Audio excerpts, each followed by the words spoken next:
Hello there you guys, welcome to one of my videos. Britain's richest man, Sir Jim Ratcliffe, has come out and said that the Glazers don't want to sell Man United. Sir Jim Ratcliffe did insist that he would have bought Man United in the summer if they'd have been up for sale. Sir Jim Ratcliffe was interested in a £4 billion offer. Sir Jim Ratcliffe is the chairman of Ineos.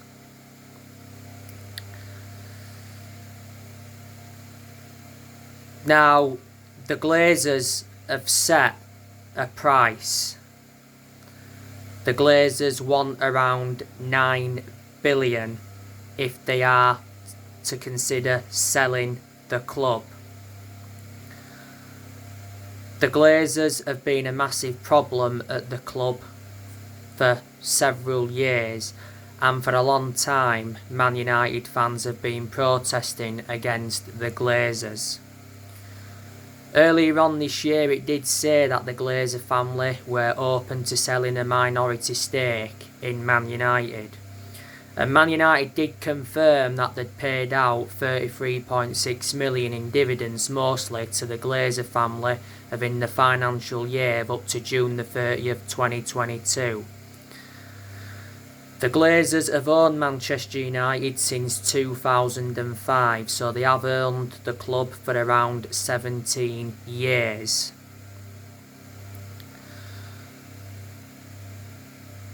Sir Jim Ratcliffe, he hasn't only been the one interested in buying the club. Earlier on this year there was narratives coming out saying that Michael Knighton was interested in buying Man United, and earlier on this year Elon Musk joked about buying the club.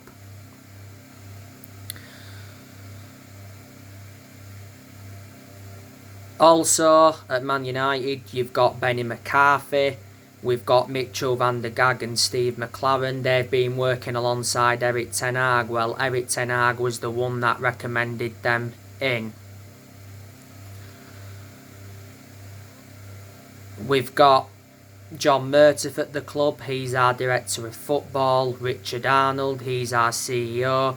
He replaced Ed Woodward when Woodward resigned. Earlier on this year Sir Alex Ferguson came back to Man United in an advisory role. And of course Eric Ten Hag is the Manchester United manager. He has been the Manchester United manager for quite a few months now. Eric Ten Hag replaced Ralph Rangnick earlier on this year. Eric Ten Hag's under contract with Man United until 2025. There's an option of an additional year. Ten Hag is Man United's 5th permanent manager since Sir Alex Ferguson. This is Eric Ten Hag's first full season as Man United manager. He does need time. If Ten Hag was to get Man United a top 4 finish this season, I'd analyse that and say, yeah, that's a good first full season, then build from that. It'd be even better if he could win a trophy this season, because Man United have not won a domestic trophy since 2017.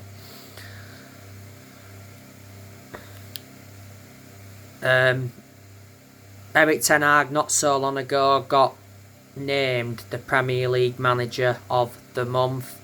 He knew when he taken over at Man United that he had big expectations to exceed.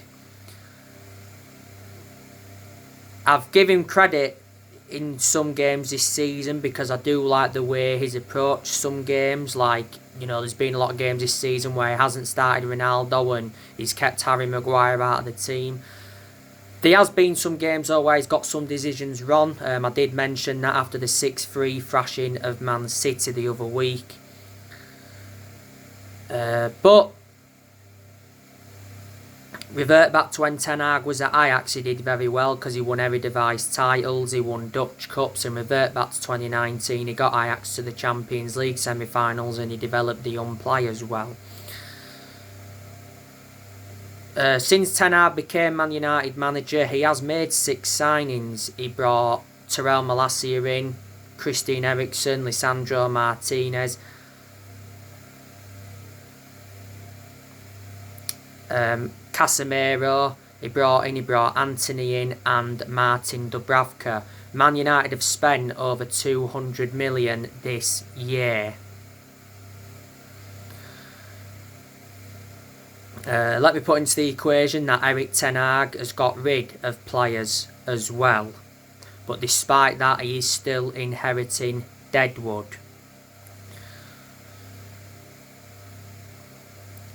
We've seen a lot of players leave Manchester United this year. Of course, we sold James Garner to Everton. We sold Andres Pereira to Fulham. We loaned Hannibal Mejbra out to Birmingham. We loaned Amad Diallo Traore out to Sunderland. We loaned Ethan Laird out to QPR. We loaned Alex Tellez out to Sevilla. We loaned Eric Bailly out to Marseille. We loaned Dean Henderson out to Nottingham Forest. We let Lee Grant leave earlier on this year. Matic and Pogba both left on free transfers. Jesse Lingard left on a free. Man United let Juan Mata leave on a free and Edison Cavani leave on a free.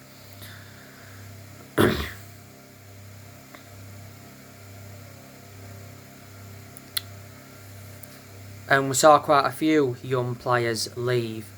And more players will be leaving Manchester United next year. So next year there's a good chance that Cristiano Ronaldo will be leaving. Not so long ago it said Cristiano Ronaldo can leave Manchester United in January. Erik Ten Hag will not stand in his way, but when Erik Ten Hag first took charge he wanted Ronaldo to stay.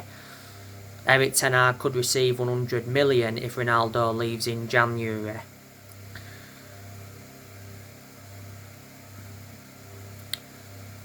Ronaldo's contract expires next year. There's an option of an additional year. Ronaldo earns £480,000 a week. Man United re-signed Ronaldo last year from Juventus, so he's been in his second spell at Man United. By the way, Ronaldo accepts FA charge after Erik Ten Hag said he would not. Because earlier on this year Ronaldo did get charged by the FA over that mobile phone incident at Everton. Revert back to August, Ronaldo got cautioned for the incident, and after the incident Ronaldo apologised on social media. Ronaldo did score his 700th club goal in the 2-1 win against Everton at Goodison Park. Obviously Ronaldo came on to replace Martial in that first half because Martial went off injured. Prior to the Everton game, it actually said Ronaldo was unhappy with Erik Ten Hag's training sessions and style of play, and Ten Hag did mention that Ronaldo was unhappy that he's not playing regularly. I reckon Man United could sell Anthony Martial next year. Doesn't get in the team a lot, does he? Martial though has played the last 3 games. He got an assist against Everton before he went off injured. He came on against Demoni Nicosia and got a goal, and he came on in the Manchester derby and got 2 goals. He's had a few injuries this season, Martial. Last season he was out on loan with Sevilla. Martial's under contract with Man United until 2024. Man United got him from Monaco back in 2015.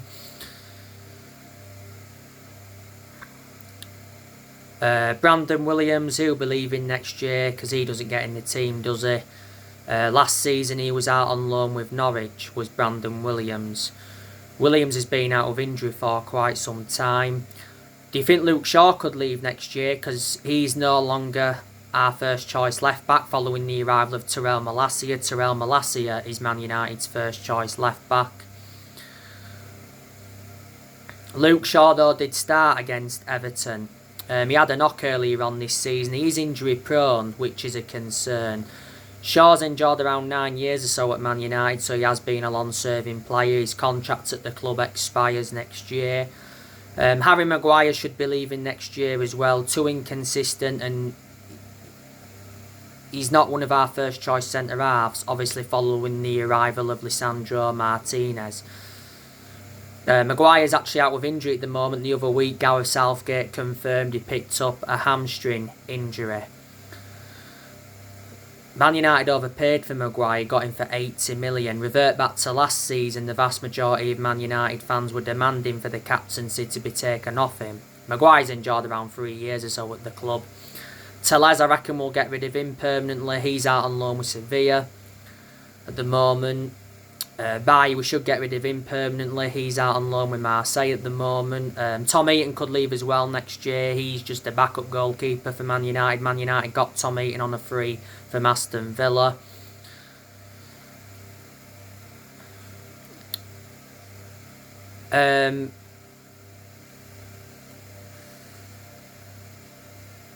Lindelof, I reckon he'll be leaving next year. Phil Jones, I reckon he'll be leaving next year. I reckon we'll get rid of Tuanzebe as well. Last season he was out on loan with Aston Villa. Well, he's enjoyed 3 loan spells with Aston Villa. Aaron Wan-Bissaka, I reckon he'll be going as well next year. There's no way back for him in the team because Diego Dalot is Man United's first choice right back. And to Delors' credit, he's been impressive in a lot of games this season. Reflect on his good performances, I think he'll stay at Man United next year. And Wan-Bissaka, by the way, is out with injury, so he can't play anyway. Fred, I reckon that he'll be going as well next year. He won't get a lot of starts now, will he? Because obviously our first choice centre midfielders are Casemiro and Christian Eriksen, and they do play very well together. So Fred will be just now used as substitute, won't he? I've got my reservations about Fred, as you all know. Man United got Fred from Shakhtar Donetsk in a deal worth 50 million.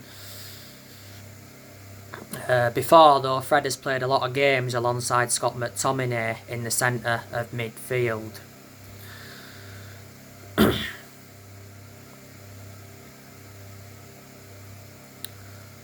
So there you go.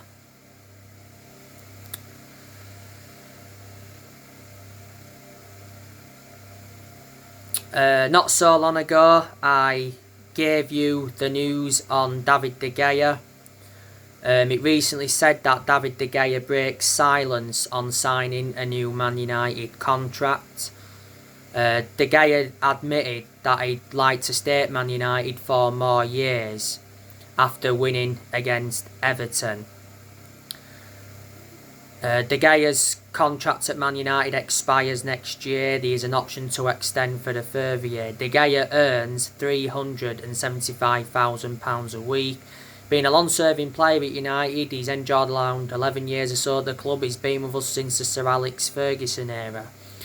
Earlier on this year, he won the Players' Player of the Year award. Well, he's won everything domestically at the football club, and he's made over 500 appearances for Man United in all competitions, and he is our #1 goalkeeper. He was in goal for the game against Everton, wasn't he? He couldn't do aught about Alex Iwobi's 25-yard curling effort, but he made a very good save in stoppage time, was it, to deny James Garner. De Gea's done well in a lot of games this season, but he was poor in the first 2 games. He was poor against Brighton because he let 2 soft goals in, and he was accountable for 2 goals in the 4-0 thrashing of Brentford. But yeah, Man United, are in pretty good form at the moment. Reflecting on the win against Everton, that was 5 wins in the last 6 league games, and Man United ended Everton's 2-game winning run. Man United's next game is Ammonia Nicosia at Old Trafford in the Europa League. That's tomorrow. I've already given you the preview and my predictions and that for the game. Like I said, Man United are going into the game on the back of a 2-1 win against Everton. Man United, of course, have won 2 games out of 3 so far in the Europa League. We beat Ammonia Nicosia away 3-2. We had to come from behind in that game. We won away at FC Sheriff 2-0, and we lost our opening game against Real Sociedad 1-0. But Man United shouldn't have lost that game. We got robbed. Lisandro Martinez got controversially penalised for the handball, and it was never a handball. So yeah, So this game against Ammonia Nicosia is Man United's 4th game of the group. Like I said, we have some players missing. Martial's out, obviously. Basaka's out. Van der Beek's been out with a knock, and Harry Maguire is out. Ammonia Nicosia, they are from Cyprus. They're not all that good. Their manager is Neil Lennon. Neil Lennon got appointed in as the Ammonia Nicosia manager in March this year. So he's been the Ammonia Nicosia manager for around, 7-8 months now. Before, Neil Lennon endured 2 spells with Celtic, and before he managed Hibernian and Bolton Wanderers. Manchester United's next league game is Newcastle. That will be a tough game. By the way, Scott McTominay is suspended for that game. So now guys, that's everything to update you with. Drop your comments, likes below on the channel if you do. Consider subscribe as always, and take care. God bless. See you all again very soon.